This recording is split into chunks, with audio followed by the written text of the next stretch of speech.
Hello everyone, welcome back in my YouTube channel. I am Nishika. इस video में हम देखेंगे geography class 7 chapter number 2 inside the earth की explanation. तो चलिए स्टार्ट करते हैं। तो जो ये चैप्टर है ये बेसिकली हमारे अर्थ पर है, अर्थ के अंदर का बाकी वगैरह। तो चलिए चैप्टर स्टार्ट करते हैं। ज़्यादा हार्ड नहीं है, बहुत सिंपल है, आपको जल्दी ही समझ आ जाएगा। The Earth, our homeland, is a dynamic planet. It is constantly undergoing changes inside and outside. Have you ever wondered what lies in the interior of the Earth? What is the Earth made up of? देखिए, जो हमारे अर्थ है जहाँ पर हम रहते हैं वो बहुत डायनामिक प्लैनेट, मतलब कुछ अलग ही है कुछ। तो हम इसमें ना कॉन्स्टेंटली, मतलब बहुत जल्दी अंदर भी चेंजेस होते रहते हैं, बाहर भी चेंजेस होते रहते हैं। तो कभी आपने सोचा है कि अर्थ के अंदर क्या होता होगा? नहीं सोचा ना हमने। लाइज मतलब क्या होता होगा, इंटीरियर मतलब अंदर, एक्सटीरियर मतलब बाहर, यानी इनसाइड एंड आउटसाइड ऑपोजिट है इनके। तो चलिए, अर्थ किससे बनी होती है अब हम ये पढ़ेंगे। तो मैं ऐसा करती हूँ, कुछ पैराग्राफ्स पढ़ा देती हूँ एंड देन आपको मतलब बताऊँगी। ऐसे करने से आपको ज़्यादा समझ आएगा। चलिए स्टार्ट करते हैं। फर्स्ट हमारा टॉपिक है इंटीरियर ऑफ द अर्थ, मतलब अर्थ के अंदर। Just like an onion, the earth is made up of several concentric layers with one side another. The uppermost layer over the earth's surface is called the crust. It is the thinnest of all layers. It is about 35 km on continental mass and only 5 km on the ocean's floor. Okay. जो हमारी अर्थ है वो, आपने onion देखी है, प्याज देखी होगी ऑलमोस्ट, उसके कितनी सारी लेयर्स होती हैं। ऐसी हमारी अर्थ है, उस पर कई कॉन्सेंट्रिक लेयर्स होती हैं। ओके, जो सबसे ऊपर वाली लेयर होती है, जैसे इस डायग्राम में भी दिखाया है, ये रही, ये कौन सी होती है? Crust, CRUST, crust. Okay, crust ये सबसे थिनर होती है, मतलब सबसे पतली लाइन होती है और सबसे ऊपर होती है, अपर मोस्ट होती है। जो ये कॉन्टिनेंटल मास है, कॉन्टिनेंटल मास वो होता है जिसपे हम रहते हैं। जैसे इस फिगर में रहा कॉन्टिनेंटल, जो सबसे ऊपर, जैसे अभी आप खड़े हो ना किसी पे भी, कोई ज़मीन फ्लैट एरिया, तो आप क्रस्ट पे खड़े हो, वो सबसे ऊपर वाली लाइन होती है। तो कितनी है ये? 35 किलोमीटर की है क्रस्ट पे, वो सॉरी कॉन्टिनेंटल मास पे। और 5 किलोमीटर की कितनी, किस पे है ये?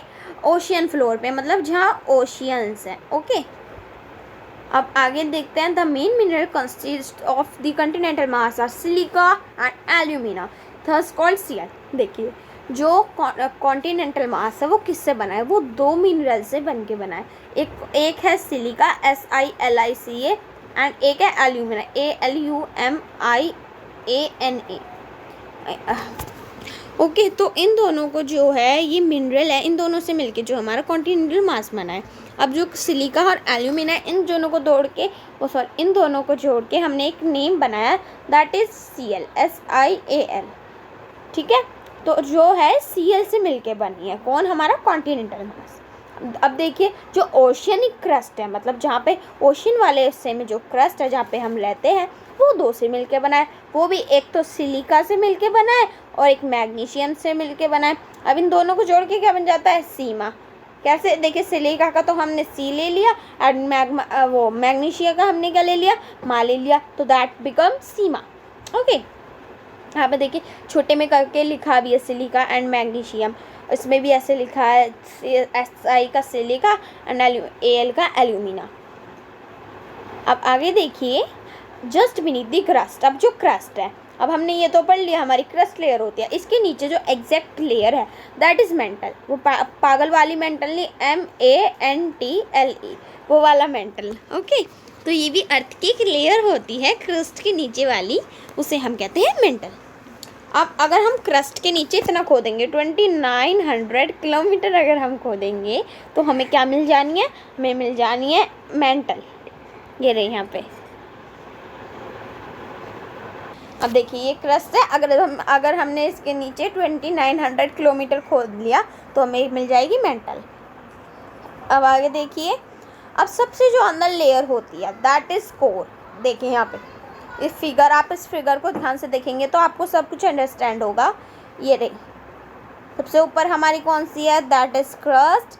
उसके बीच में हमारी मेंटल और लास्ट में कोर। जो कोर होती है मैं आपको बता दूँ, कोर 2 टाइप की होती है, एक तो आउटर कोर होती है, एक इनर कोर होती है। जैसे ये आउटर इनर, ये सबसे मैं बता दूँ सबसे गर्म होती है, हॉटेस्ट टेम्परेचर यहाँ पे लिख भी रखा है देखिए। जो सबसे अंदर की लेयर होती है दैट इज़ कोर, जिसका रेडियस है कितना है 3500 किलोमीटर। रेडियस क्या होता है, जैसे हमारा सर्कल है उसका सेंटर है उसका हाफ पार्ट, पूरा जो होता है वो डायमीटर होता है जो दोनों पॉइंट से लग के बनता है, जो हाफ होता है रेडियस। जो उसका रेडियस है जो इस फिगर में दिखाया है वो कितना है, वो है हमारा 3500 किलोमीटर का। ये रहा। अब जो है ये मेनली किससे बनी हुई रहती है, निकल से बनी हुई रहती है और आयरन से बनी रहती है। ये दोनों एक, ये भी मिनरल है, जैसे हमने उसमें देखा मिनरल वो सिलिका थे, मैग्नीशियम थे, एल्यूमिना थे, ऐसे ही कौन कौन से निकल है और आयरन है, तो इनका नाम जोड़ के बना दिया हमने नाइफी। अब आप सोच रहे हैं ये निकल है और आयरन है तो नी ऐसे कुछ बनना चाहिए, बट ये बना है नाइफी। कैसे, क्योंकि आयरन को हम फेरस भी कहते हैं, तो फेरस का इसमें Fe जोड़ा गया है, सो हम निकल का Ne ले लेंगे एंड प्लस फेरस का Fe ले लेंगे, सो इट्स बिकेम नाइफी। आप नाइफी बोल दीजिए, इसे नाइफ बोल दीजिए। नाइफ बोलेंगे तो थोड़ा चाकू वाला नाइफ लगेगा, इसलिए आप नाइफी बोले तो ज़्यादा प्रोनाउंस बेटर होगा। The central core has very high temperature and pressure. जो सेंट्रल कोर होती है, मतलब जो हमारी कोर होती है, जो सबसे नीचे वाली होती है, वो बहुत हाई टेम्परेचर की रहती है। हाई टेम्परेचर मतलब बहुत ज़्यादा गर्म रहती है। क्यों? और प्रेशर के साथ रहती है। क्यों? आप देखिए उसके ऊपर कितनी सारी लेयर्स हैं। अभी हमने डायग्राम में देखा कितनी सारी लेयर्स हैं, ये क्रस्ट भी आ गई, ये मेंटल भी आ गई और ये कितनी सारी लेयर्स आ गई, तो ये गर्म है सबसे।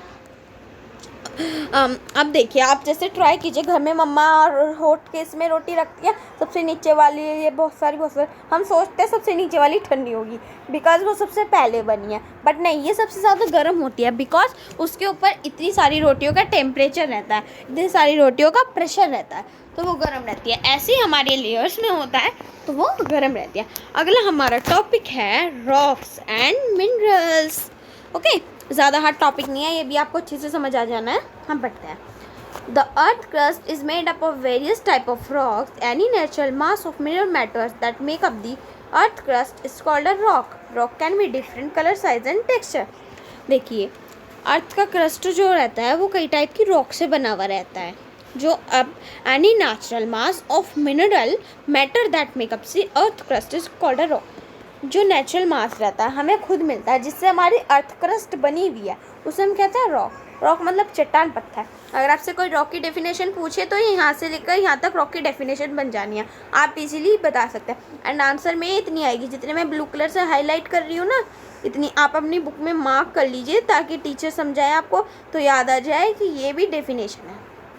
रॉक्स कैन भी यहाँ से नहीं, सिर्फ इतना, any natural mass of mineral that makes up the earth crust is called a rock. Okay, अब जो है रॉक कई कलर की रहती हैं, कई साइज़ की रहती हैं, कई टेक्सचर की रहती हैं।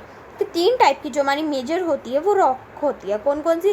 First igneous rocks, sedimentary rocks and metamorphic rocks. ये क्वेश्चन में आपको पूछा जाएगा कि कितने टाइप्स की रॉक्स होती हैं, तो आप ये लिख दीजिए, there are 3 types of rocks, igneous rocks, sedimentary rocks and metamorphic rocks. इसके क्वेश्चन आंसर की वीडियो भी मैं आपके साथ शेयर करूंगी, उसमें मैं आपको सब क्वेश्चंस वेरीफाई कर दूंगी, कुछ अगर बड़े होंगे इन्हें भी शॉर्ट करके बता दूंगी ताकि आपको इजी पड़े। तो आप उस वीडियो को भी देख लीजिएगा।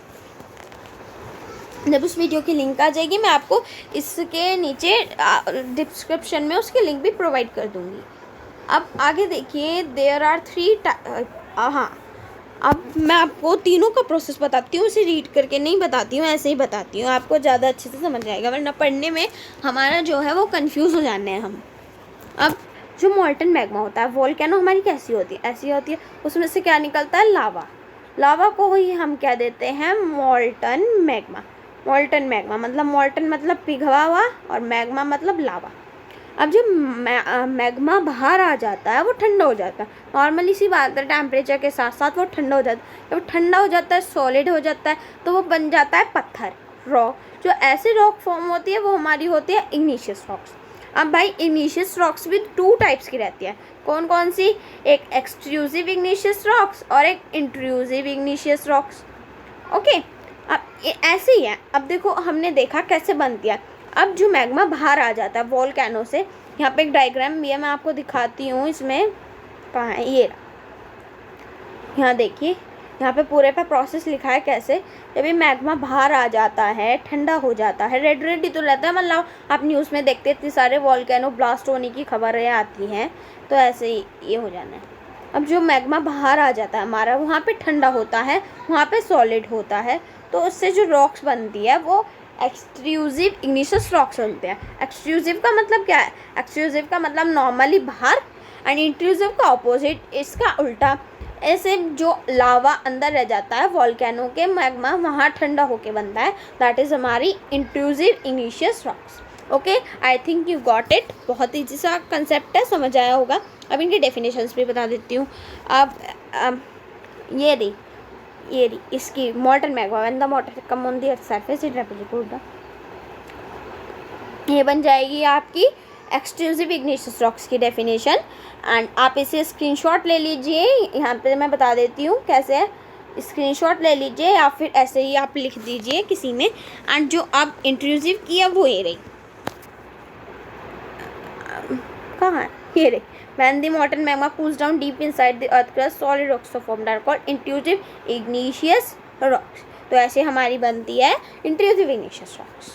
अब इसके एग्जाम्पल देख लीजिए आप। एक्सट्रूसिव इग्निशियस रॉक्स का एग्जाम्पल होता है बसाल्ट।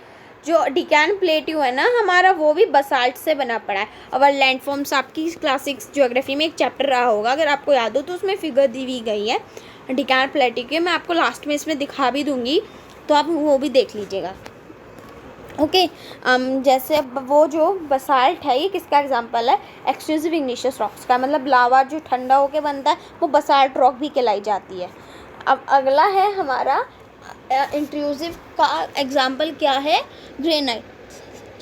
ग्रेनाइट एग्जांपल है। तो ग्रेनाइट भी एक पाउडर्स में, पेस्ट में रहता है। आपकी रसोई में स्लैब देखे हैं आपने? रसोई में जो स्लैब लगी रहती है वो किसकी बनी रहती है? ग्रीन ब्लैक से शाइन करता है, दैट इज़ वो ग्रेनाइट की बनी रहती है।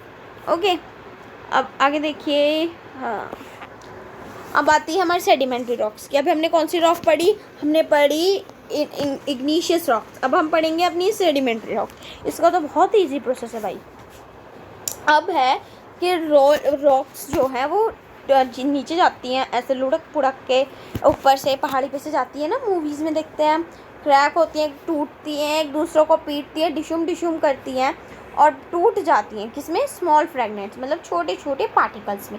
अब जो ये स्मॉल पार्टिकल्स होते हैं इन्हें हम कहते हैं सेडिमेंट्स। अब जो सेडिमेंट्स होते हैं ये ट्रांसपोर्ट होते हैं किससे? वाइंड से वाटर। और ट्रांसपोर्ट मतलब एक जगह से दूसरी जगह जाना। वाइंड से और हमारे वाटर से, वाइंड बहा के ले जाती है, वाइंड उड़ा के ले जाती है और वाटर बहा के ले जाता है। अब फिर जब ये एक जगह जाके बैठते हैं, डिपॉजिट होते हैं, तो ये कंप्रेस होते हैं और हार्ड होते हैं। मतलब हार्ड मतलब कैड़े होते हैं, पत्थर बनते हैं, और कंप्रेस मतलब दबते हैं बहुत ज़्यादा। एग्जाम्पल भी है इसका, यहाँ पे देखिए, फिगर में देखिए। हाँ, तो ऐसे टाइप की जो रॉक बनती है वो हमारी कहलाती है सेडिमेंट्री रॉक्स। इसका एग्जाम्पल क्या है? सैंडस्टोन। ओके, तो सैंडस्टोन जो है वो भी ऐसे ही रहते हैं, उसमें ना माइक्रो ऑर्गेनिजम्स रहते हैं। मतलब जो छोटी छोटी बहुत ज़्यादा ऑर्गेनिजम्स रहते हैं जिन्हें हम माइक्रोस्कोप की उसे देखते हैं, माइक्रोस्कोप या मैग्नीफायर की हेल्प से। अब इसकी डेफिनेशन आप यहाँ से लिख लीजिए, रॉक रोल डाउन से। इसको छोटी करके मैं आपकी एक्सरसाइज वीडियो में डालूंगी, तो आप इस वीडियो को ज़रूर देखिएगा ताकि आपको और ज़्यादा क्लियर हो। अब आगे देखिए, igneous sedimentary rocks can change into metamorphic rocks under great heat and pressure. For example, clay changes into steel, slate and limestone into marble. अब देखिए, जब igneous और sedimentary rocks पे जब बहुत compress होता है, हार्ड होता है, तब igneous और sedimentary बन जाती हैं। उन पर बहुत ज़्यादा दबाव पड़ता है, हीट पड़ती है, जो ऐसी रॉक बनती है उसे हम कहलाते हैं मेटामॉर्फिक रॉक। एग्जाम्पल क्या है? क्ले को स्लेट में चेंज करते हैं, जिस पर हम लिखते हैं। ऐसी स्लेट होती है ना, थोड़ी ऐसे टाइप की, ब्लैक बोर्ड टाइप की। और लाइमस्टोन मार्बल बनता है। तो ये दोनों इसके एग्जाम्पल है। अगर आपसे कोई पूछे तो आप बना सकते हैं, clay changes into slate and limestone change into marble. अब देखिए, रॉक्स हमारे लिए बहुत यूज़फुल होती हैं। जो हार्ड रॉक्स होती हैं, मतलब कैडी चट्टान जो पत्थर रहते हैं, वो किस लिए यूज़ होते हैं? रोड्स बनाने के लिए, हाउस बनाने के लिए, बिल्डिंग बनाने के लिए। आपने पत्थर से कुछ गेम भी खेला है? हमारे यहाँ खेलते हैं घड़ा, ऐसे टाइप का कुछ गेम होता है, उसमें कुछ ऐसे फिगर ड्रोन करते हैं हम, एंड पत्थर से, स्टोन से खेलते हैं, छोटे मोटे से। थोड़ी शेप गलत बन गई, ऐसे ऐसे रहता है। और पिट्ठू, पिट्ठू तो आपने होप सुना ही होगा। पिट्ठू को कहते हैं हम, पता नहीं क्या कहते हैं, होप्स, टीपो, टीपो कहते हैं। हाँ, टीपो भी कहते हैं, पिट्ठू भी कहते हैं, इंग्लिश में कुछ और कहते हैं आई थिंक। तो जो आप दादा दादी थे वो भी ना बहुत ऐसे उससे खेलते थे पत्थरों से। एक टिक, कौन सा एक और गेम रहता है, उसे उछाल के खेलता है। एक ठिक्कू नाम का गेम होता है, इसमें वो मार्बल से खेला जाता है, जैसे लाइमस्टोन मार्बल में चेम हो जाता है ना, ऐसे। और टिक, हाँ टिक भी कहते हैं और ठिक्कू भी कहते हैं उन्हें। अब यहाँ पे कुछ गेम भी लिखे हैं, जैसे 5 स्टोन, हॉप स्कॉच। अब अपने दादी पापा से पूछना, दादा पापा मम्मी से, कि वो बताएंगे। वो पहले ज़्यादा ज़माने में ऐसे ही खेलते थे, स्टोन से ज़्यादा खेलते थे। अब आप देखिए ये कौन कौन से 2 मॉन्यूमेंट्स हैं, आपको पता है। एक तो रेड फोर्ट, एक ताजमहल, दोनों आपने देखी होंगी आई होप। अब जो ये है, ये बना है संगमरमर, जिसे हिंदी में संगमरमर कहते हैं, उसे इंग्लिश में कहते हैं वाइट स्टोन। और ये बना है रेड सैंडस्टोन से।